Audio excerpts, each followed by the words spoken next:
Donc Construire demain ou le leadership du cœur. Patrice Valentin, qui était intervenu pendant le premier parcours, est un entrepreneur révolutionnaire. Je ne vais pas en dire plus et je vais le laisser se présenter lui-même. Patrice, bienvenue et merci. Merci.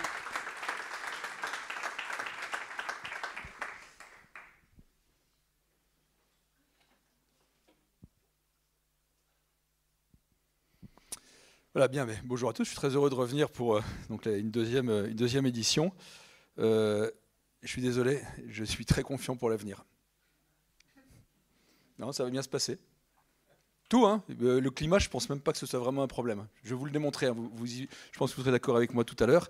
Le chrono, il est là. Ouais, d'accord.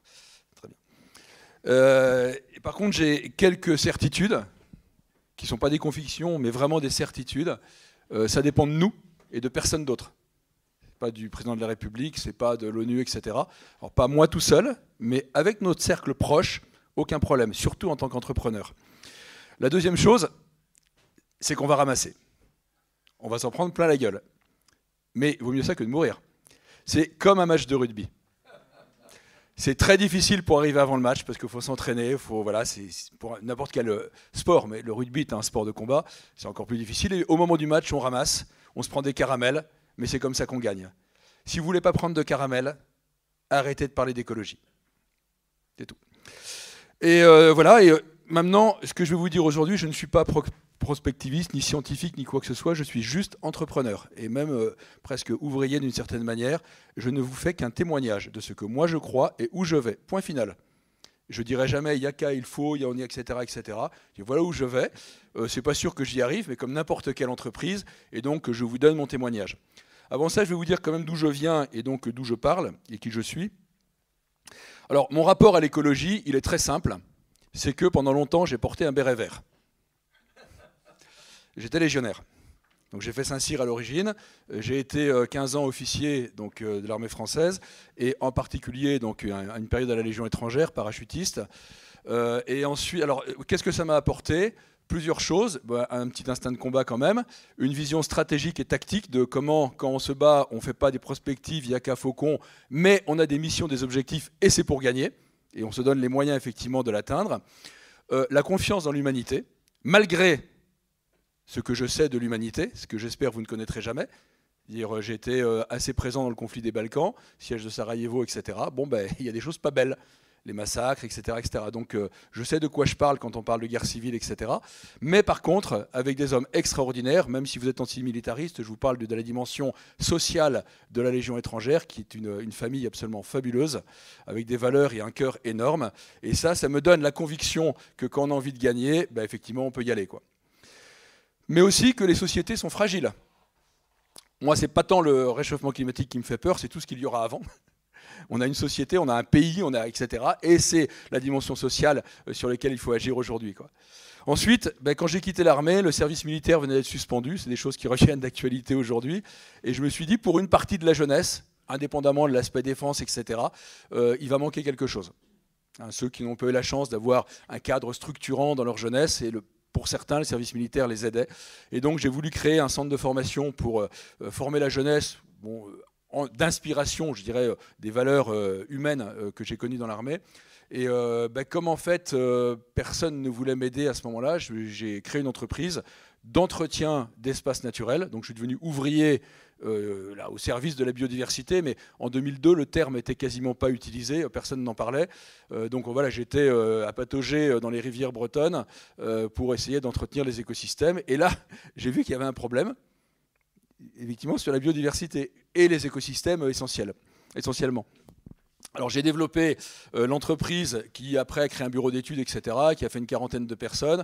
On a fondé avec des camarades l'Union professionnelle du génie écologique, c'est comme ça que ça s'appelle aujourd'hui, que je préside encore aujourd'hui, qui sont toutes les entreprises qui travaillent au service de la biodiversité. Donc mon métier, je suis expert en biodiversité, en travaux et en études, mais aussi en modèle économique compatible avec le vivant. j'ai été beaucoup engagé aussi au Centre des jeunes dirigeants, donc je pense qu'il y en a un certain nombre parmi vous, parce qu'il y a une certaine consanguinité souvent avec la CEC.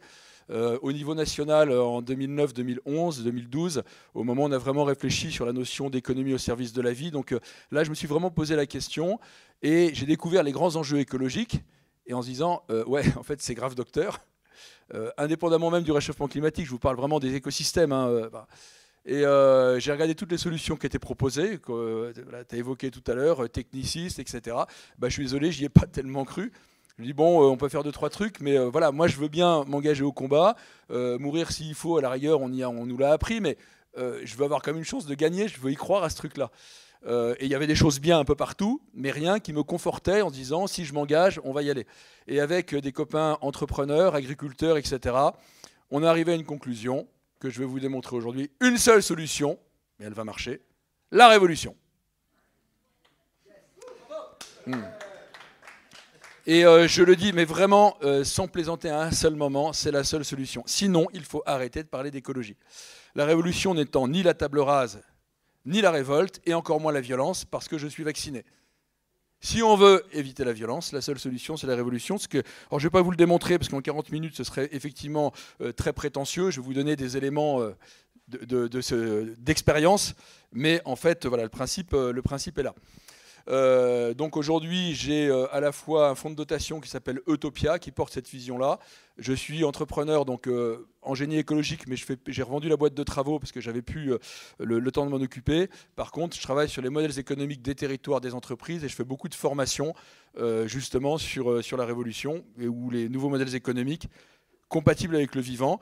Et j'ai aussi un centre de formation pour la jeunesse, parce que j'ai fini par réussir à le créer, qui s'appelle Irvine, qui forme... Alors Irvine, ça veut dire inspirer la révolution de la vie par l'immersion en nature, qui s'occupe de jeunes.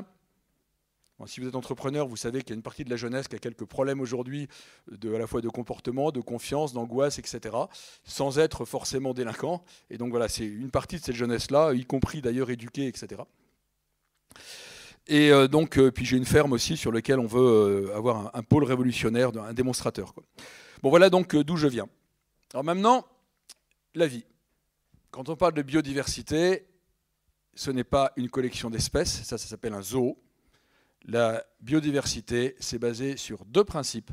C'est la relation et la diversité. Et surtout, ce qui nous intéresse, c'est les systèmes vivants. Je parle assez peu du terme biodiversité, même s'il est très bien documenté, parce que pour tout le monde, il faut préserver la grenouille, le papillon, un panda obèse à l'autre bout de la planète qui mange du bambou. Enfin, on est vraiment sur une approche très, très anecdotique des choses, quoi. La question, c'est, nous, on a besoin des systèmes vivants. Je vous en ai mis juste quelques-uns ici. Le cycle de l'eau, hein, entre les sécheresses et les inondations, le cycle de l'eau, c'est exclusivement le vivant. D'ailleurs, le climat, ce n'est que la conséquence des systèmes vivants. Tout ce que nous avons, c'est les systèmes vivants. Là, j'en ai mis juste quelques-uns, notre économie, etc. Bon, maintenant, vous êtes en général bien formés là-dessus. Ce n'était pas le cas il y a 10 ans, mais je pense que vous avez déjà eu une approche là-dessus, donc je ne vais pas trop insister. Mais quand on parle de système, automatiquement, on parle de relations. Et ça, c'est vraiment le point le plus important. Quand on parle de la vie, depuis le commencement, il y a 3,8 milliards d'années, aucune espèce ne se suffit à elle-même. Elles n'existent qu'en dépendance les unes des autres pour se compléter mutuellement au service les unes des autres. Si on vous parle de biodiversité, c'est exactement ça. Donc le point important, c'est diversité et relation. Aucune espèce ne se suffit à elle-même, et la notion de service. Meilleur exemple, la fleur et l'abeille. Alors attention de ne pas avoir une vision anthropocentrée en se disant, tiens, l'abeille a décidé d'aller rendre service à la fleur ce matin. L'abeille, elle travaille pour sa ruche. Mais en faisant ça, elle fait fonctionner le système. C'est ça qui assure l'équilibre de l'ensemble et la résilience. Le principe de la vie, c'est équilibre. Il n'y a pas de destruction de la biodiversité. Il y a des changements d'équilibre. Et les nouveaux équilibres vers lesquels nous allons, qui sont tous des équilibres temporaires, depuis le début de la vie, on a plein d'équilibres successifs, seront beaucoup moins favorables à une partie des espèces présentes sur Terre, dont l'espèce humaine. Quand on parle de biodiversité, il s'agit de préserver les équilibres dont nous sommes issus, que nous avons favorisés, dont nous avons besoin, dont le cycle de l'eau. Même avec plus 10 degrés, la vie restera sur Terre. Même avec moins 20 degrés, ça a déjà existé. Ce ne sera pas la même et nous, on va un peu ramasser. Bon, on en reparlera, mais voilà, c'est pas la même chose. Donc voilà, la question de la vie, c'est vraiment ça, basé sur la coopération. Le principe de la vie, c'est la coopération. Attention, il y a de la compétition dans le vivant. Il ne faut pas non plus imiter tout ce qu'il y a dans le vivant. Évitons par exemple le comportement de la menthe religieuse. Pour ceux qui ne savent pas, qui mangent le mâle après l'accouplement. Il y a 2-3 trucs comme ça. Donc ceux qui disent non, il ne faut pas imiter le vivant en permanence, c'est une inspiration des principes. Depuis 3,8 milliards d'années, la vie est basée sur la diversité à la relation, n'a pas besoin d'ingénieurs ou d'ouvriers de génie écologique pour fonctionner, ça marche tout seul, ça prospère, c'est en diversité permanente, etc. Quand l'humanité est apparue, il y a environ 300 000 ans, alors 1 million, 2 millions, ça dépend pour l'humain de manière globale, mais l'Homo sapiens, 300 000 ans. Pendant à peu près 300 000 ans, on passe notre temps à bénéficier de ce que produisent les autres espèces. On se balade dans la forêt, chasse, pêche, cueillette, comme toutes les autres espèces. Donc on ne peut pas vivre sans les autres espèces, ça on le sait bien. Mais il y a 8000 ans, il y a une première révolution, et le terme révolution prend son sens ici, qui est une révolution agricole, et nous sommes toujours une civilisation agraire, nous ne vivons que par l'agriculture, et qu'on appelle la révolution néolithique, où là, l'homme utilise son intelligence créatrice pour transformer le vivant, pour l'aménager à son service, et en fournissant aussi des services, en changeant l'espace, etc. Donc, première révolution, et on en profite, et à ce moment-là, les premiers n'ont pas eu la prétention non plus de se croire plus forts que la vie, donc ils ont continué à bénéficier des services produits par le vivant, jusqu'à la deuxième révolution, où on a exploité encore le vivant, mais le vivant d'il y a longtemps, le pétrole et le charbon, l'énergie, parce que c'est une révolution énergétique que nous avons eue, qui a emmené une révolution industrielle. Et là, on s'est dit, on est vachement fort en fait, et puis finalement, la vie, c'est has-been, 3,8 milliards d'années, ça commence à faire, on va s'émanciper de tout ça, on est libre. La notion de liberté avec beaucoup de guillemets qu'il y a à côté, et finalement, c'est ce qu'on appelle l'hubris, l'orgueil de l'homme, qui tout d'un coup se dit, en fait, j'ai plus besoin de ça, je me suffis à moi-même. Alors ce qu'il y a de très intéressant là-dedans, surtout que vous savez que dans la pensée écologique, il y a un petit peu de teinture politique ou idéologique qui peut venir par derrière. Est-ce que c'est le capitalisme qui est à l'origine de tout ça ? Eh bien, moi, je vais vous dire, c'est l'individualisme qui est à l'origine de tout ça. C'est qu'à partir du moment où chaque individu dit « je suis ma propre finalité, il n'y a que moi qui compte », eh bien, automatiquement, on arrive sur des modèles économiques qui permettent de favoriser ça. Si l'individu se dit « je me suffis à moi-même, je n'ai pas besoin des autres », eh bien, je vais mettre en place un modèle qui, indépendamment du capitalisme, le modèle économique d'aujourd'hui, sa règle, le fonctionnement, c'est la finalité de tout agent économique est la maximisation de son intérêt personnel. Ça s'appelle le profit pour les entreprises et le pouvoir d'achat pour les consommateurs qui, voilà, toujours plus, toujours plus. Très bien, ça a apporté une petite prospérité pour une petite partie de l'humanité dont nous faisons partie et dont nous bénéficions, mais grosso modo, ça entraîne aussi un certain nombre de déséquilibres parce que nous sommes complètement sortis des logiques de la vie. La vie, depuis 3,8 milliards d'années, diversité, relations, interdépendance, et nous avons un mode de pensée, c'est de ça dont il s'agit, qui nous dit chaque individu se suffit à lui-même et finalement l'espèce humaine se suffit à elle-même. Moi, je veux bien qu'on invente un nouveau système que celui qui marche depuis 3,8 milliards d'années, mais moi j'aimerais bien qu'on ne pète pas l'ancien avant de faire le nouveau. Parce que, en fait, c'est quoi l'opposé de la vie ? Ça s'appelle la mort. En fait, c'est pour ça que je vous dis qu'il n'y a pas de problème, il n'y a pas de crise. Aujourd'hui, nous avons simplement dans un modèle de mort parce qu'il est fondamentalement contraire au principe de la vie. Et là, je vous parle de vérité, je peux dire le terme vérité. 3,8 milliards d'années, je pense que c'est une bonne référence. Si on fait l'inverse complet de tout ce qu'ont fait toutes les espèces vivantes depuis le début de l'histoire de la vie, en fait, ouais, ça pourrait marcher. On y a cru. En fait, non, ça ne marche pas. En fait, avec une foi unique dans l'intelligence humaine, donc ce que j'appelle l'hubris, c'est cet orgueil qu'on peut avoir hors des réalités. Ça ne marche pas, mais on continue à se dire on va continuer. Et puis on a divinisé la technologie. On en a besoin. Je n'ai pas de problème, je suis ingénieur de formation, je n'ai pas de souci avec les technologies. D'ailleurs, la révolution agricole, c'est de la technologie. Mais simplement, ce n'est pas ça qui va résoudre tous les problèmes. Ce qui me fait dire que le réchauffement climatique, ce n'est qu'un des symptômes, ce n'est pas un problème.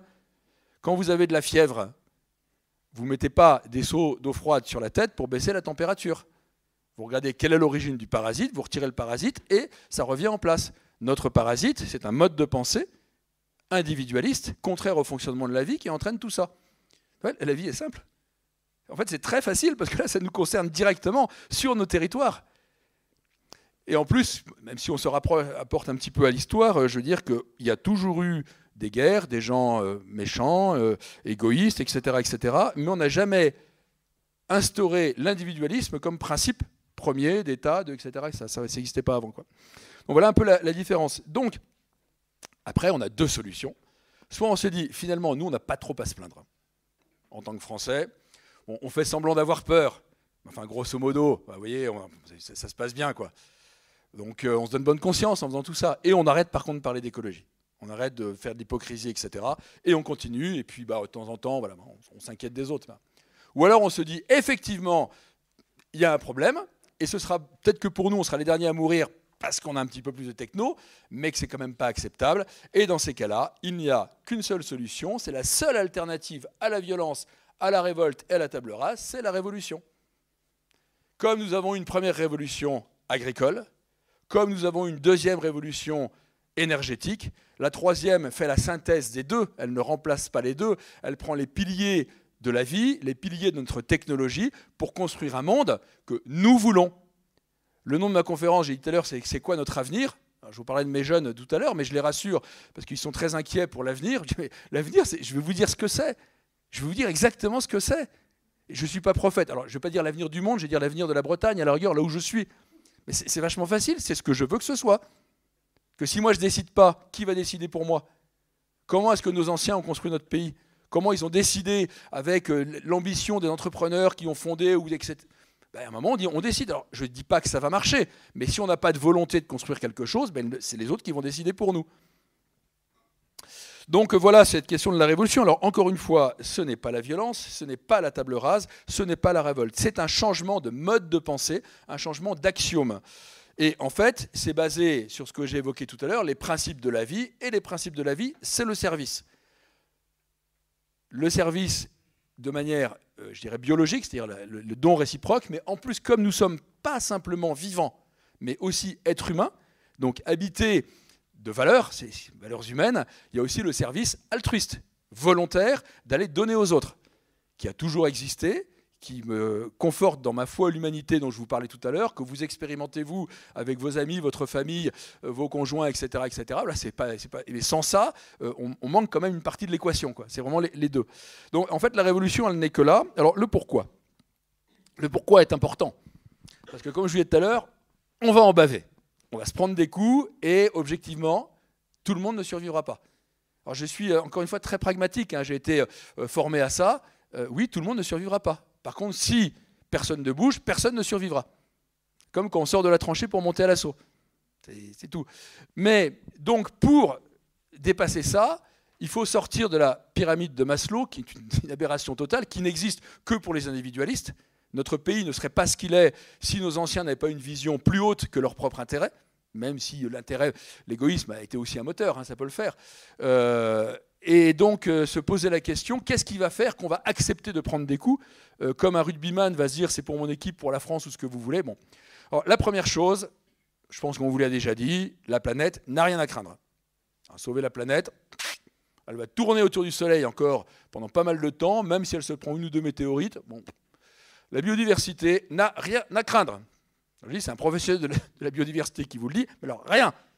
Alors, évidemment, sauf grosse météorite, voilà. Même une explosion nucléaire, je pense qu'il y a des insectes ou des bactéries ou des microbes qui vont s'en sortir.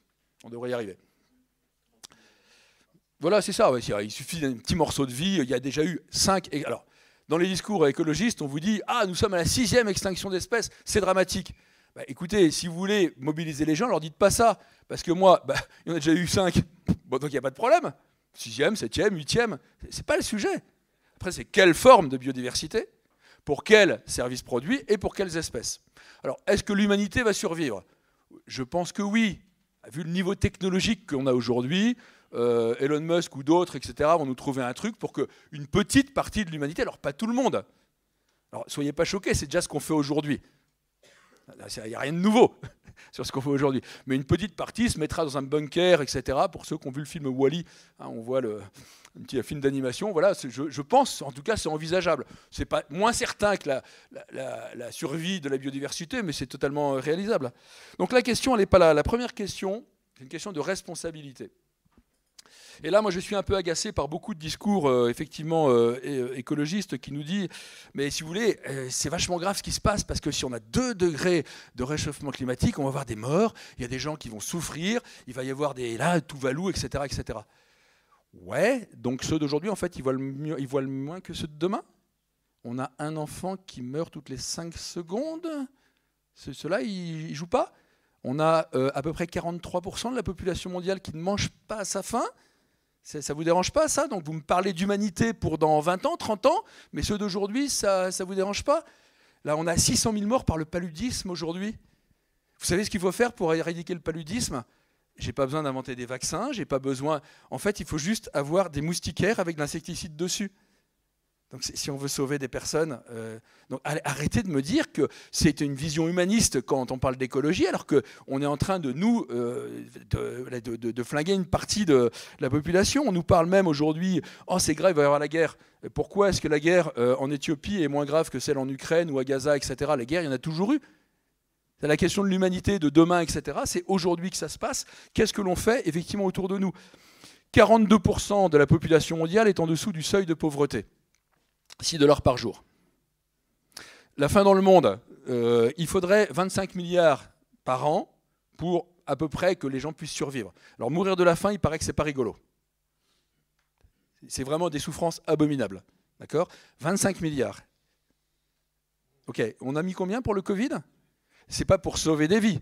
C'est pour permettre à quelques personnes de vivre un petit peu plus, je suis désolé, je vais être un peu provocant, un peu plus longtemps en EHPAD. On ne parle pas de sauver des vies, on parle de rallonger des vies, parce que c'est ça dont il s'agissait. Donc aujourd'hui, est-ce que, je dirais même, on s'occupe de l'Ukraine, c'est parce qu'ils ils sont comme nous au niveau couleur, ou ah non, peut-être comme nous au niveau mode de vie. C'est peut-être ça effectivement le truc. Aujourd'hui, on veut s'occuper des gens qui meurent de faim dans le monde. Voilà. Vous voyez, je veux dire, la question de la responsabilité, elle est fondamentale. La première question de la révolution, elle est que de toute façon, le modèle qu'on a aujourd'hui, il n'est pas moralement défendable. Ce n'est pas la peine de parler des horreurs du passé alors qu'on y participe aujourd'hui. Et qu'on peut le changer parce que c'est quand même nous qui consommons. Je vais donner un autre exemple. Le Brésil. Alors, il y a des gens qui meurent de faim, enfin qui meurent en tout cas, qui sont sur des situations de famine chronique au Brésil. Le Brésil, c'est la 2e région agroalimentaire mondiale. Donc ils ont de quoi bouffer, hein. Il n'y a aucun problème. Ah oui, d'accord, mais on fait du soja et on fait de la canne à sucre. Pour nous, c'est tout ça, c'est importé en France. Pour nourrir le bétail breton, en fait, c'est la surface d'un département au Brésil. Ce département, s'il était nourricier, en fait, on n'aurait pas de problème à la surface agricole. Hein. Donc voilà, vous voyez que la responsabilité, elle est dans nos modes de consommation. Bon, je ne vais pas trop insister, c'est juste pour dire que la première raison pour la révolution, c'est une question de responsabilité humaine. Mais il y a une autre raison, et qui va être le moteur principal. C'est juste pour se marrer. C'est super fun. Parce que, je vous disais que le problème de base, c'est l'individualisme. Chacun ne travaille que par lui-même, et nos écrans, etc., en rajoutent encore. L'origine du bonheur, il n'y en a qu'un. Ça s'appelle l'amour. Vous pouvez réfléchir comme vous voulez, vous êtes au milieu dans un palace tout seul, avec tout ce que vous voulez en termes de consommation, d'écran, de machin, etc., etc. Vous aurez du mal à être heureux. L'amour, vous le déclinez, amitié, fraternité, camaraderie, tout ce que vous voulez, il y a comme ça que ça fonctionne. Or, tiens, l'amour, c'est quoi? Diversité, relation. Ah bah oui, oui, il y a beaucoup de diversité, hein, hommes-femmes, ou de culture, de ce que vous voulez, etc. Bon, diversité, relation. Ah ben tiens, c'est comme la vie. Or, il se trouve qu'aujourd'hui, est-ce que les Français sont heureux? Bon, je n'ai pas besoin de faire un sondage, non. Il suffit de regarder la consommation d'anxiolytiques, d'antidépresseurs, d'alcool, et chez les jeunes, c'est encore pire, d'écran, de pornographie, de ce que vous voulez, etc. etc. Il y a un problème qui se passe quelque part, quoi. La seule manière d'être heureux, c'est la relation humaine. Or, à partir du moment où on est en relation, mais finalement on n'a plus peur de l'avenir quand on est ensemble. Je peux vous le garantir. J'ai été dans des endroits très très dangereux avec mes légionnaires où certains ont été blessés ou ils sont restés. Ben, on est ensemble, on a confiance. Quoi qu'il advienne, c'est parce que nous aurons effectivement des relations humaines vraies, fortes, basées sur des valeurs, parce que l'amour n'existe pas sans valeurs. Fidélité, loyauté, courage, honneur, tout ce qui a basé notre pays, qui ne sont pas du tout des références militaires, ça a toujours existé. Et donc, la raison pour laquelle on fera la révolution, c'est qu'on se marre beaucoup plus quand on combat ensemble dans la même direction avec des gens en qui on a confiance, que simplement parce qu'on a peur. Et là, en l'occurrence, je vous dis, comme je disais tout à l'heure, je vous dis quel est mon moteur. Je ne donne pas de leçons, je vous dis ce que je vis et ce que j'expérimente. Tout à l'heure, je vais vous parler, il faut que j'avance un peu quand même, de ce que je vis avec les jeunes. Hein, pour ceux qui sont entrepreneurs, vous savez très bien qu'il y a une partie de la jeunesse qui a vraiment des problèmes un peu de comportement, de confiance, etc. aujourd'hui. Et bien pourtant, ça marche très très bien parce que ce sont des moteurs qui sont universels. Le moteur de la révolution, c'est la joie. Le comment ? Ben en fait, c'est très simple, je vous l'ai dit, la révolution, c'est un changement de mode de pensée qui va amener un changement d'économie. Notre problème n'est pas écologique, il est économique. Une conception axiomatique de l'économie. Quand je dis axiomatique, moi je suis matheux de formation, hein, c'est quelque chose qu'on ne démontre pas, un axiome. C'est comme ça. Si on vous dit le moteur de l'économie, c'est le vice et la cupidité, alors c'est écrit, ce truc-là, en 1705 par quelqu'un qui s'appelle Mandeville et qui a été un petit peu amendé par Adam Smith derrière, mais c'est à peu près le même principe. Donc le vice et la cupidité, c'est l'individualisme qu'il y a dessus. Et bien automatiquement, vous aurez tout ce qu'on a aujourd'hui.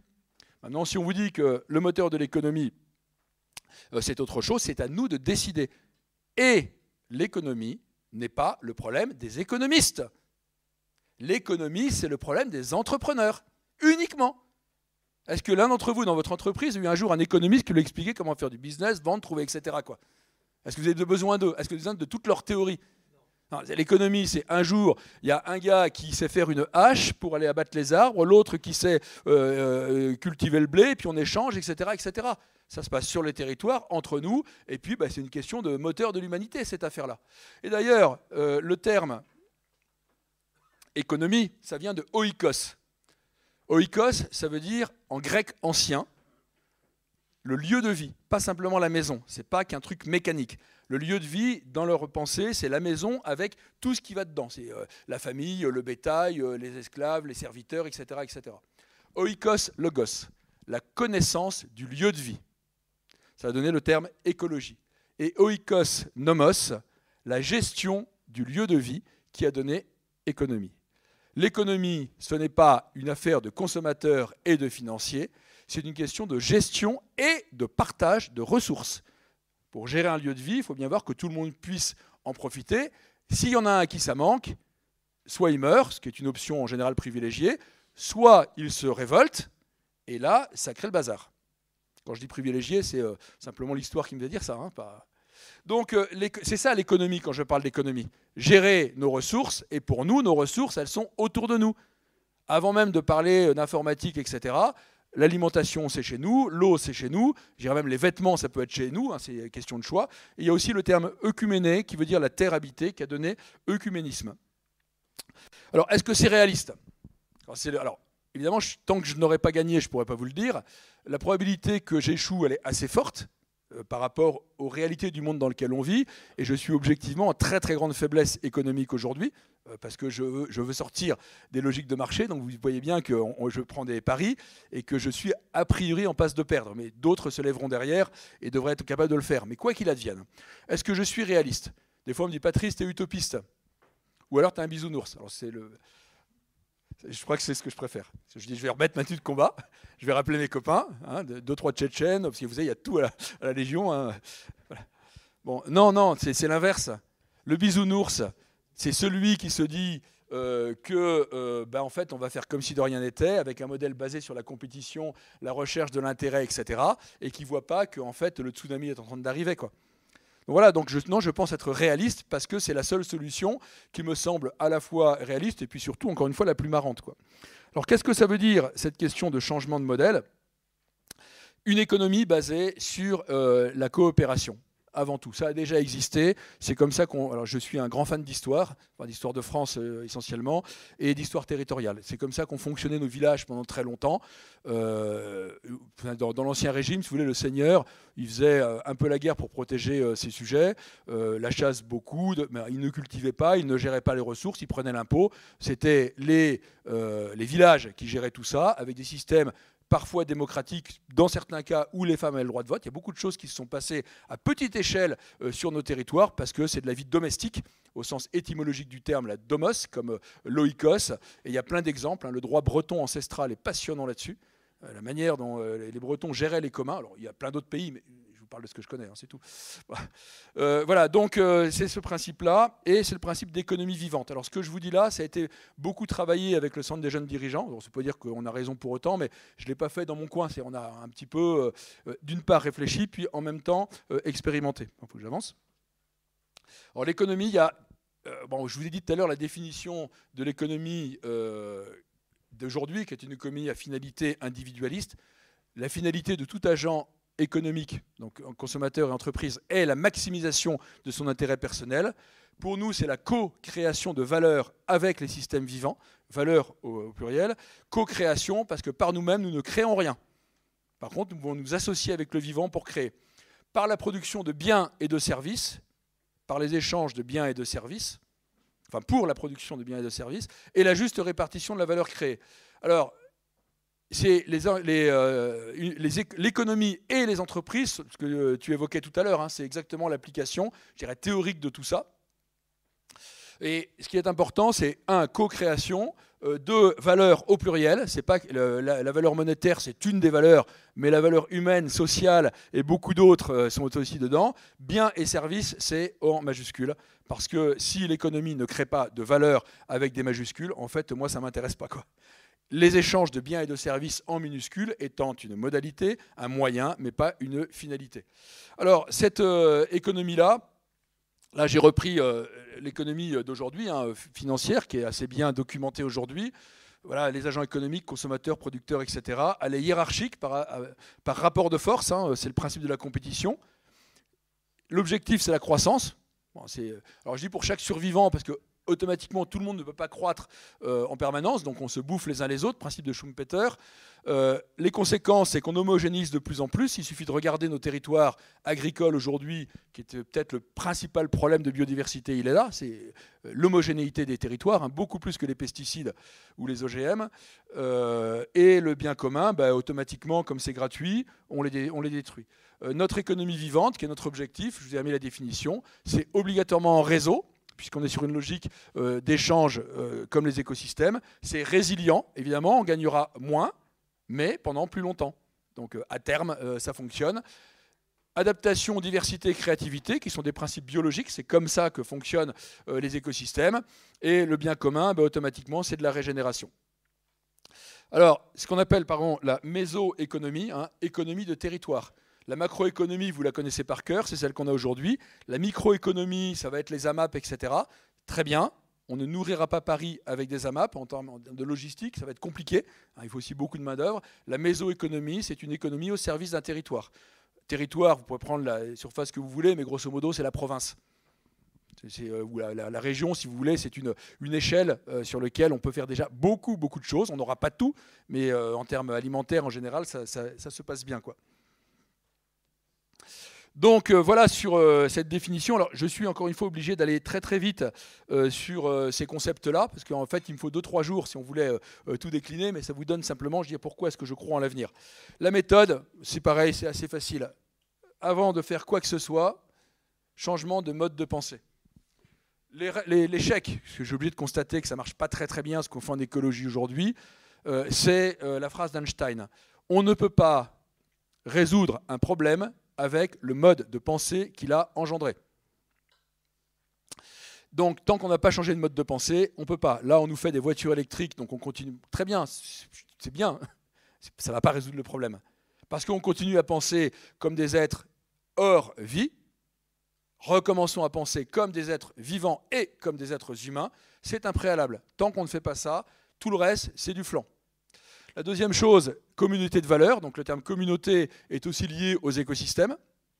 Et véritablement, écosystème, ce sont d'ailleurs, c'est un terme scientifique, on parle nous de communauté quand on parle de population, etc. Sur l'approche d'un écosystème. Communauté de valeurs. Ce qu'on dit beaucoup à nos jeunes, c'est sans honneur, il n'y a pas de confiance, et sans confiance, on ne peut pas bâtir l'avenir ensemble. Vous ne pouvez pas créer une entreprise si vous n'avez pas confiance à un moment ou à un autre. Les rapports de force juridiques et les contrats ne règlent pas tout. Tant qu'on ne revient pas à la vertu, je ne crois pas à l'avenir. La vertu n'étant pas un principe religieux, c'est un principe d'humanité. Encore une fois, honneur, fidélité, courage, dévouement, loyauté, service, abnégation. Enfin, il y a plein de choses comme ça qui, vous prenez une famille et vous déclinez tout ça, vous voyez bien que ça marche quand on se donne les uns aux autres. Sinon, on restera un petit peu chacun sur soi. Et ensuite, on pourra développer les outils techniques et économiques, mais qui viendront naturellement, parce que le moteur ne sera pas le même. On ne cherchera pas à avoir l'innovation sur la maximisation du profit, mais sur notre territoire et sur le bien commun. Donc, bon, mais ça va être bon. Maintenant, tout ça, ça reste encore théorique. Je vous dis, je suis entrepreneur. Ça fait à peu près 15 ans qu'on expérimente. Alors, j'ai beaucoup d'échecs et j'en suis très content. On n'apprend que par l'échec. Je suis désolé, mais même la vie, c'est comme ça que ça marche, c'est un essai. On a une espèce qui est un peu handicapée par rapport aux autres, donc la plupart disparaissent, et puis d'autres, c'est un avantage. Et puis c'est comme ça que les individus peuvent conquérir de nouveaux espaces. Un enfant, je crois, il tombe 2000 fois avant d'apprendre à marcher. On va dans un monde qui est complètement inconnu, donc passionnant. C'est vraiment très exaltant, parce que derrière l'horizon, ce n'est pas l'enfer, c'est juste l'inconnu. On ne va pas avoir peur d'y aller, donc on va se prendre des échecs. Si vous avez peur de l'échec, n'y allez pas, mais arrêtez de parler d'écologie. À chaque échec, on apprend. Pourquoi est-ce qu'on apprend plus de l'échec que de la réussite? Parce que quand vous avez réussi, vous avez l'orgueil et l'illusion de penser que c'est vous le plus fort et que c'est parce que vous êtes le plus fort que vous avez gagné. Donc il n'y a pas de remise en question. Quand vous avez échoué, vous regardez pourquoi vous avez échoué et petit à petit, vous progressez. Donc voilà, les exemples. La première chose, c'est Irvine. Donc Irvine, c'est mon centre de formation pour les jeunes. Pourquoi? Alors, à chaque fois, on me dit « Ah, c'est bien, tu t'occupes des jeunes en difficulté ». Bah, oui, enfin, tous les jeunes sont en difficulté quand ils sortent du nid familial. Bon, voilà, il y a un petit peu de faiblesse à ce moment-là. J'ai quelques jeunes en très grande difficulté, effectivement, alcooliques, SDF, etc. Mais j'ai aussi polytechniciens, centraliens, ingénieurs agro, jeunes pros. Et puis, j'ai une très grande proportion de décrocheurs ou d'invisibles, de ces jeunes qui sont sur le canapé toute la journée parce qu'ils ne savent plus quoi faire, regarder des jeux vidéo, qui ne sont pas encore délinquants ou pas encore toxicos. Certains le deviennent d'ailleurs sur la force des médecins, qui finalement leur mettent des antidépresseurs, etc. Donc c'est un vrai problème aujourd'hui. Et on a aussi des jeunes qui ont envie de s'éclater pour aller dans la nature. Alors c'est rustique. Là, ils ont commencé un stage lundi, là, des jeunes. Alors, premier point sur les jeunes d'Irvine, mixité sociale. Les jeunes de toutes origines. Ma fille elle était en école d'ingé à ce moment-là, elle a fait le stage. On a tous les milieux sociaux, toutes les cultures, comme à la Légion. Comme à la Légion, oubli du passé. Interdiction formelle de dire qui ils sont, d'où ils viennent. Je m'appelle un tel, je suis ici, et de toute façon, ils sont vite suffisamment à gérer les problèmes quotidiens, qui est comment je fais pour dormir alors que je suis dehors et qu'il va pleuvoir, pour pas s'occuper de à quoi ressemble mon voisin, quoi. Parce que le première nuit, ils vont dormir dehors. Là, il a fait à peu près bon, 3-4 degrés, il pleuvait un tout petit peu. Enfin, il pleut jamais en Bretagne, mais là, je ne sais pas pourquoi, il a plu hier. Le stage de janvier faisait -5, avec des jeunes qui n'étaient jamais sortis de leur confort, etc. Et puis on leur apprend voilà, à vivre dehors. Il n'y a pas de tente, hein, c'est juste des bâches qu'on va tendre entre deux arbres. Pour allumer un feu, ils n'ont le droit ni au briquet, ni aux allumettes, ni au papier. Ils ont une pierre, là, ils doivent gratter. Alors, ils s'appellent des fire steel, hein, c'est quand même pas le silex, ça c'est un petit peu plus technique. Mais bon, voilà, ça demande un petit peu de technique quand même. Voilà, il y a plein de choses comme ça. Et puis après, pendant 15 jours, on les amène, travail de la terre, la permaculture, voilà, beaucoup de sport, dépassement de soi. Ils pensent tous qu'ils ne vont pas y arriver. Et je dis, là-dedans, vous avez des vrais décrocheurs, hein, des jeunes que vous voyez arriver en entreprise et qui se barrent au bout de 24 heures. On a ces jeunes-là. Et avec un taux de départ de l'ordre de 3-4% à tout casser. Je veux dire, c'est pour ça que je suis assez confiant, quoi. Ça marche, quoi. Et puis après ces 15 jours-là, ceux qui sont plutôt profil étudiant, jeunes pro, bon, en général, ils restent avec nous et on peut les former à ce que je vous explique là. Ou sinon, pour ceux qui sont plutôt décrocheurs et ayant un vrai problème avec la vie active, dans ces cas-là, eux, ils ont 6 semaines de plus. Et là, on est à la ferme, travail manuel. leur dire que le travail c'est bien, ça nous épanouit, c'est de l'effort, on travaille ensemble, aimer travailler ensemble, et puis après, pour ceux qui ont besoin, on les amène à l'entreprise, avec des entreprises que l'on choisit et que l'on forme, parce qu'on a beaucoup de chefs d'équipe aujourd'hui qui n'ont aucune notion de pédagogie et de management, donc il y a une petite expérience là-dessus. Bon. Irvine, ça fonctionne, mais je ne suis pas sur une structure d'insertion. La finalité d'Irvine, c'est de préparer la jeunesse à construire l'avenir. Le leur d'abord, parce que s'ils sont paumés en manque de repères, il faut d'abord qu'ils se stabilisent, qu'ils prennent confiance en eux, un vrai problème pour beaucoup de jeunes, confiance en l'autre, tous ceux qui ont été harcelés, et Dieu sait qu'il y en a, hein, on voit les cas les plus extrêmes, mais c'est très violent les cours de récréation aujourd'hui, ou même la fac, donc confiance en l'autre, oui, l'autre est un ami, et confiance en l'avenir. Et à partir de là, eh bien en fait, construire l'avenir, c'est on va y aller ensemble, on va se marrer, et ils ont vu que même à moins 5 degrés, on peut se marrer, on peut effectivement construire ensemble. Donc ça, c'est la première réussite. Et après, bon, on en reparlera un petit peu plus, que le temps passe. Et ensuite, avec donc mon bureau d'études Rayzane, on a développé un certain nombre d'expériences en Bretagne sur des filières agricoles, sur un système de financement de la biodiversité qui est mutualisé un petit peu, si vous voulez, comme le bilan carbone, mais moins collé au modèle économique actuel. Des travaux aussi sur des réflexions du financement d'entreprises au service du vivant, en fait le développement, je dirais, de l'économie territoriale, qu'on appelle la RTE. Alors c'est un terme que vous entendrez de plus en plus. La RSE, moi j'ai du mal à y croire, hein, le CSRD, je ne suis pas sûr que ça résolve nos problèmes. La RTE, c'est la responsabilité territoriale des entreprises. En fait, on ne travaille pas pour se mettre dans des normes, mais on se regarde sur ce que l'on fait sur le territoire ensemble. Et là, alors juste, Irvine, j'ai pas mis la diapo, mais c'est pas grave, parce que là, c'est la fin. Voilà, vous avez nos petits jeunes, là, au travail. Et voilà, pour terminer, le but, c'est de créer des plateformes Utopia. Un centre Irvine, ça sert à ça. À un endroit donné, on a un pôle où on redéveloppe une économie territoriale. Ce qu'on a encore une fois déjà fait, expérimenté, avec plus ou moins de réussite, etc. Mais ça fonctionne. Alors pourquoi je m'occupe des jeunes et pas des grandes personnes? Alors je prends le terme grande personne en référence à Saint-Exupéry. Relisez Le Petit Prince. Regardez les personnages du Petit Prince et posez-vous la question, qui vous êtes? Est-ce que vous êtes le Petit Prince? Sinon, vous avez tous les caractères possibles et imaginables. Et je ne crois pas à ces gens-là pour faire l'avenir. Ça fait 15 ans que je fais ce boulot. Je vois les jeunes, alors c'est pas facile. Eux, ils vont pouvoir le faire. Après, si parmi vous, voilà, il y en a qui ont les âmes d'enfants, ben, il n'y a pas de problème, bon, tout en étant réaliste, hein, on n'est pas bisounours. Mais c'est pour ça que je m'occupe effectivement de la jeunesse. De faire justement notre jeunesse qui est en train de se perdre, soit dans le désespoir, soit dans la radicalisation, qu'elle soit politique ou religieuse, soit dans les excès de fêtes, etc. Mobilisons ce qui est aujourd'hui de la peur par une espérance, par de la joie. Je vois des jeunes qui changent physiquement en quelques jours. C'est spectaculaire. Qui témoignent après de ce qu'ils croient en l'avenir pour ces raisons-là. Les grandes personnes, j'ai plus de mal. Mais ça peut venir. Voilà.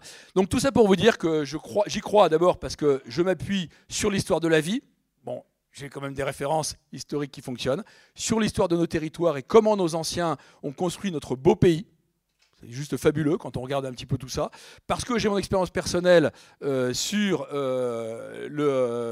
c'est les questions. Donc c'est bon. Sur le vivant, effectivement, aujourd'hui.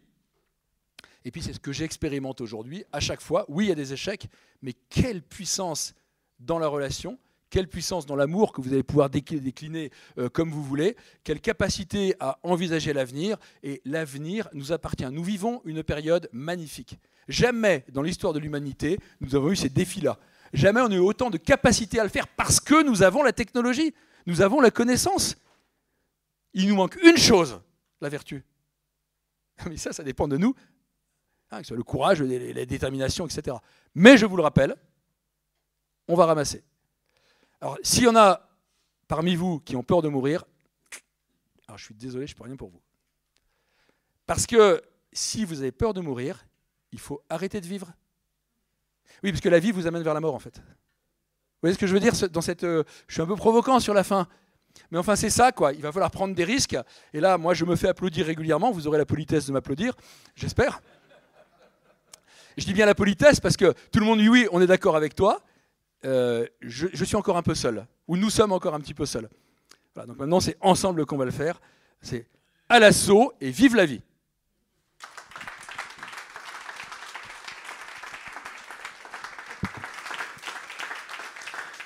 Merci beaucoup Patrice, on va avoir le temps pour quelques questions. Je veux quand même tempérer un petit peu parce que tu fais pas et tout. On se rappelle, c'est pas juste on va y aller, on va prendre des coups, mais voilà, on se rappelle de la conférence d'hier de Marguerite qui nous dit de toute façon si on n'y va pas des coups, on va en prendre aussi.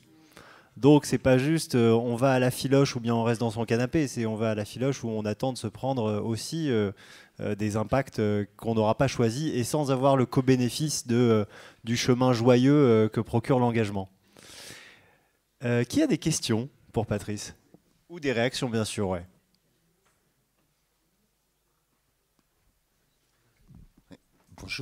Bonjour, je m'appelle Jean-Marc. Moi, ma question, en fait, dans Révolution, il y a le mot, on entend vraiment le mot rêve. Est-ce qu'on en est bien en phase? Enfin, voilà, comment est-ce qu'on peut changer là-dessus? Et donc justement, c'est intéressant de rebondir sur qu'est-ce que l'humain. Quelle est la différence de l'humain avec toutes les autres espèces, essentiellement mammifères, dont certaines sont très proches de nous? Certaines espèces ont des cultures, c'est le cas des grands singes, etc., ont de l'amitié, de l'affection. Si vous avez un animal domestique, les chiens, les chevaux en particulier, ont une réflexion, de l'intelligence, des techniques rudimentaires, certes, mais elles restent rudimentaires parce que la seule caractéristique de l'humain par rapport aux autres, c'est le rêve. Le rêve étant pas onirique en se disant ça part dans tous les sens, c'est je conçois quelque chose qui n'existe pas, dont j'ai envie, je regarde comment faire et je me donne les moyens d'y aller. Ce que je vous disais tout à l'heure, ça s'appelle construire l'avenir. Nous sommes le seul à le faire et sans rêve, en fait, il n'y a pas d'avenir possible. Eh bien, c'est tout à fait ça. C'est à la fois révolution, il y a plein de choses dedans, c'est le changement radical. Il y a le mot rêve et évolution, les deux effectivement ensemble. Il y a aussi la révolution de la Terre autour du Soleil. Oui, on a quitté la vie, on a quitté le fonctionnement du système vivant. En fait, on va y retourner. C'est aussi un cycle. Keller en parle pas mal de ces questions de cycle, mais par contre, c'est nous qui le décidons. Il n'y a pas de grandes forces exogènes qui vont nous dire quoi faire. Oui, c'est vraiment une question de rêve. Et après, la différence entre le rêve et l'objectif, c'est qu'une fois qu'on a dit qu'on a le rêve, on passe à l'objectif, c'est qu'on donne une date. Et là, on passe, c'est un terme d'entrepreneur, et qu'est-ce que je veux comme résultat à ce moment-là? C'est pas sûr qu'on va y aller, mais on peut se mobiliser dans cette logique-là, et il n'y a que comme ça que ça marchera. J'ai une deuxième question, je me permets.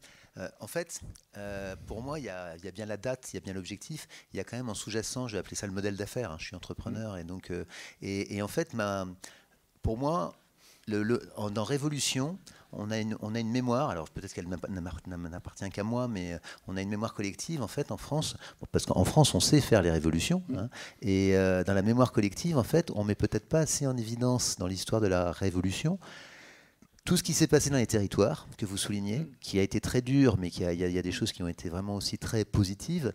Et on met toujours l'accent sur, enfin, et il faut en parler, je pense, ce matin, sur ce qui s'est passé à Paris et la terreur. Voilà. Donc je voulais savoir comment vous voyez les choses, parce que et donc ma question va être, est-ce que vous pensez qu'on a une bonne chance d'éviter la terreur pour passer sur quelque chose qui sera dur, mais qui sera quand même peut-être un peu plus constructif? Alors deux choses, je rejoins exactement ce que disait Louis. Quand je dis on va se prendre des caramels, c'est comme au rugby. Bon voilà, mais en fait, si on ne le fait pas, on va l'avoir. En fait, non, il n'y a aucune chance. C'est pas une question de chance, c'est une question de volonté. Si on ne fait rien, c'est mécanique. S'il n'y a pas un territoire ou plusieurs territoires qui vont démontrer, regardez, on peut faire autre chose. Et nous, entrepreneurs, on l'a fait, ça fonctionne. On a aussi un modèle économique sur nos entreprises. Encore une fois, je suis entrepreneur, donc oui, bien sûr que la probabilité, elle est loin d'être nulle. C'est une question de volonté. Je ne suis pas du tout optimiste. L'optimisme ne sert à rien. Quand vous faites un match de rugby, si vous êtes optimiste au début du match, vous perdez le match, parce que vous allez avoir une forme de mépris pour l'adversaire. Quand vous sortez de la tranchée, je suis désolé, c'est ma formation, c'est comme ça, vous n'êtes pas optimiste ou pessimiste, vous avez juste décidé d'aller en face, point. Confiant, déterminé. C'est d'ailleurs le code d'honneur d'Irvine, qui n'est pas une organisation militaire. Attention, on a démilitarisé le principe, mais confiant, déterminé. Si vous n'êtes pas déterminé, on ne gagne pas. Si vous n'êtes pas confiant en vous et dans les autres, la confiance ne veut pas dire que vous pensez que ça va marcher, c'est que vous pensez que vous avez les moyens de réussir. C'est tout. Je rebondis un peu sur ça avant la prochaine question. Merci pour ta réaction, Jean-Marc, parce que la question que tu poses, la question de la vision, c'est une question que vous allez tous devoir vous poser. C'est au cœur de la session 2, parce que si vous avez déjà eu recours à des coachs, des consultants en stratégie, ou que vous êtes penché sur cette question. La base de toute transformation d'entreprise, c'est la vision que vous posez et la vision que vous co-construisez avec votre équipe. Et donc le cœur de la session 2, c'est de vous amener à réfléchir à tout ce qui est bio-incompatible, on va dire, ou incompatible avec l'économie du donut dans votre modèle économique, de poser un cap de à quoi ça pourrait ressembler, et c'est à partir de ce cap que vous allez re-raisonner et reconstruire, recomposer votre business model, et puis voir comment est-ce que vous allez du point A au point B. Mais vous ne pouvez pas aller du point A au point B si vous n'avez pas une vision du futur désirable que vous voulez pour vous, pour votre entreprise. Et c'est aussi ce futur désirable, ce rêve qui va donner l'énergie, donner l'impulsion pour que vos équipes vous suivent, pour que vos partenaires vous suivent et pour pouvoir créer des nouveaux possibles. Je dirais, si vous n'avez pas un rêve commun sur le territoire, vos rêves individuels ne pourront pas aboutir. En tout cas, j'y crois pas, parce qu'on restera sur une vision individualiste. Je vais continuer dans ma dynamique depuis avant-hier et poser des questions. Bonjour. D'abord, merci. Même s'il y a des moments, j'ai eu un peu de mal à rester accroché, je le dis franchement. Mais merci, parce que j'ai quand même retenu quelques bricoles. Premier point, quand tu démarres en faisant des oppositions, c'est une remarque que je vais faire et j'ai une question à la fin. C'est OK pour toi ? Quand tu démarres en faisant des oppositions sur des personnes qui assènent des réalités, plus 1,5 degré, c'est pas le sujet, etc.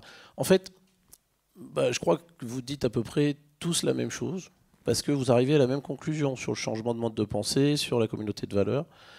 Et donc ça, c'est vachement bien. Moi, ça me rassure, parce qu'il y a quand même une dynamique qui va dans un sens. Et moi, j'ai besoin de sens. Ensuite, il y a un truc que tu as dit qui est d'une évidence, mais à laquelle je n'avais pas pensé, c'est aucune espèce ne se suffit à elle-même. Et donc, cette notion de service et de communauté. Moi, dans mon entreprise, j'essaye très humblement de faire du participatif. Je suis bien loin du collaboratif et je pense que je n'y arriverai. Enfin, comme ça, je ne suis pas sûr d'y arriver, tellement c'est complexe. Ma question, elle arrive avec cette remarque sur aucune espèce ne se suffit à elle-même. Forcément, avec ces jeunes, ils arrivent, ils sont individualistes quelque part parce qu'ils ont souffert. Et donc, le monde entier peut être un ennemi pour certains. Donc, la confiance, le mot magique que tu as proposé, est difficile à arriver, à faire naître. Comment tu fais ? Et comment ils font lorsqu'ils sont si individualistes pour rentrer dans le groupe? Parce que ma croyance à moi, c'est que tant qu'on n'est pas ensemble, c'est pas ensemble on va plus loin et tout seul on va plus vite, c'est ensemble on va plus loin et on va plus vite. Mais comment tu fais? Et ça, c'est vraiment important pour moi. Comment tu fais pour les ramener dans le groupe? Comment tu fais pour que la confiance naisse? Sur quoi tu t'appuies? Et qu'est-ce qu'on peut transposer de ce que tu fais à une entreprise? Parce que je ne vais pas prendre mes gars pour leur dire tu vas aller dormir dehors par -5. Il y a peu de chances qu'ils me disent oui. Voilà. On ne sait jamais. Voilà, c'est ma question. Et merci encore pour ta présentation. Alors, d'abord, encore une fois, quand je vous disais dans mon histoire, je me suis inspiré de quelque chose que j'avais vécu, qui est la formation du légionnaire. 150 nationalités, toutes les religions, toutes les races, toutes les cultures, etc., etc. Dont beaucoup de gens qui ont beaucoup souffert, pas que. On a aussi des chefs d'entreprise régulièrement qui viennent, etc. Il y a vraiment de tout. Et en 5 semaines, on a des gens qui reçoivent le képi blanc et qui sont prêts à donner leur vie pour les autres. Alors, on va dire, ouais, c'est facile, vous les endoctrinez. Alors, vous essaierez d'endoctriner un Tibétain qui est là depuis 5 semaines en France, c'est un peu compliqué. Pour endoctriner quelqu'un, si vous voulez. Donc c'est le regard, c'est les valeurs, c'est la confiance, elle se fait dans l'expérimentation de construire ensemble, de souffrir ensemble. Alors, je ne suis pas sadique, ça s'appelle la sympathie ou l'empathie. Le pathie, c'est le pathos. Sympathie, donc on les fait souffrir, entre guillemets, mais tout de suite, ça s'arrête, parce qu'en fait, ils passent au-delà. Le fait qu'on les mette en difficulté, à chaque fois, on les amène à la limite de ce qu'ils pourraient penser pouvoir atteindre, et on les fait passer au-delà, non pas par eux-mêmes, mais par la force du groupe. C'est pas moi qui le fais, c'est eux qui le font eux-mêmes. On ne te laisse pas tomber. Tu as besoin de nous. Et en fait, très rapidement, ça se fait de manière naturelle. Nous, en fait, en tant que cadre, on les met dans une dynamique où les choses se créent de manière naturelle. c'est une pédagogie que moi j'ai vécue dans mon expérience militaire, que j'ai démilitarisée, que j'ai expérimentée avec beaucoup d'échecs et puis là de plus en plus de réussite dessus. Et voilà, ça fonctionne. La deuxième question pour les entreprises. Il y a 2 ans, on a une entreprise que vous connaissez peut-être qui s'appelle Dumas, qui est à Tonnerre. Alumni premier parcours. Voilà. Et donc, ils viennent en Bretagne au mois de juin, donc il ne sera pas à -5, par la force des choses, avec tout son staff, jusqu'au niveau de chef d'atelier, avec une partie, je ne sais pas qui dormira dehors ou pas, en fait, en fonction de l'âge, de la disposition, etc., on verra. Mais c'est pas le stage des jeunes, c'est pas la même chose. Mais sur cette question de pensée, de reconnexion au vivant, le point le plus important, c'est l'intelligence tripale, celle qu'il y a dans les tripes. Vous savez qu'on a des neurones dans les intestins et dans le cœur. Et avec ça, vous avez toute la réponse. C'est que si on n'a qu'une vision cérébrale, je l'ai mis tout à l'heure dans ma diapo, l'intelligence humaine divinisée, qu'on a oublié ce qui est la relation humaine. Et la relation humaine, c'est la communication non verbale, qui est complètement foutue en l'air par nos outils technologiques. Ah oui, j'avais oublié de dire, le point essentiel, ils n'ont pas de téléphone. Le premier jour, ils le mettent dans une caisse, ils le récupèrent même pas le soir, c'est 15 jours après. Et tous, ils nous disent « Merci de nous avoir libérés ». Au bout de 2 jours, « Oh, un être humain !» C'est vraiment ça. Et j'ai vu des jeunes sous addiction forte, cocaïne, alcool, etc., qui pendant 15 jours n'ont pas eu d'effet de manque. Après, dès que ça s'est arrêté, c'est reparti. C'est-à-dire qu'en fait, encore une fois, les addictions ne sont pas un problème, c'est la conséquence d'un problème. Donc en fait, là, c'est pareil. Aujourd'hui, vous avez une catastrophe, inondation ou quoi que ce soit. Vous avez 2 attitudes possibles. Soit chacun ne pense qu'à sa gueule à se sauver, soit vous avez de l'altruisme. Et à chaque fois qu'il y a une catastrophe, vous voyez, on voit dans la presse, cette capacité d'altruisme. Donc nous, on les met dans une situation de sortir de la zone de confort pour qu'ils puissent redécouvrir la relation humaine et que tout seul, on ne peut rien faire. Et avec aussi toute une contemplation des écosystèmes, où on leur explique comment fonctionnent les écosystèmes. Diversité des relations, je ne le fais pas dans une salle, c'est sur le terrain, autour de la mare, de la lande, du vieux chêne centenaire, etc. quoi. Eh ben, en fait, c'est leur choix, c'est leur liberté. Nous, on n'impose rien à personne. Ils sont volontaires quand ils viennent. À la Légion, on a une devise, c'est « ici, c'est comme ça ». Donc moi, c'est comme sur un terrain de rugby. Quand tu viens, tu joues avec les mains, tu ne fais pas de passe en avant. Si tu ne peux pas faire ça, tu vas sur un terrain de foot, tu peux faire des passes en avant, par contre, tu n'as pas droit à la main. C'est à peu près ça. On leur explique avant quelles sont les règles, on a un code d'honneur, on a un certain nombre de choses. Ici, c'est comme ça. Si tu ne veux pas, ce n'est pas un problème. Et ceux qui partent, ils partent dans les 24 premières heures. Ils disent, ah ben non, il y a trop d'autorité, ou c'est trop si, je ne veux pas faire ça. J'ai eu un jeune anarchiste il n'y a pas longtemps qui avait de vrais problèmes psychologiques, je pense qu'il reviendra. Il dit non. Alors je lui demandais de se baisser pour prendre une poignée de terre et puis la regarder pour voir. Vous savez, une poignée de terre, vous avez plus d'individus que dans la population mondiale. Alors, il y a plein de choses sur la terre, je n'ai pas le temps de parler des sols, mais. Et là, il n'a pas voulu. Je dis ok, c'est pas un problème, mais retourne à la rue. Par contre, attention quand même, camarade, t'es au RSA, c'est moi qui te paye. J'aimerais bien quand même, là, tu es en bonne santé, je pense que tu n'es pas très honnête, mais fais comme tu veux. Merci beaucoup, Patrice, pour cette intervention. Pardon ? Et évidemment, Patrice déjeune avec nous, donc n'hésitez pas à lui parler au déjeuner si vous avez envie de poursuivre ces échanges. Merci beaucoup en tout cas.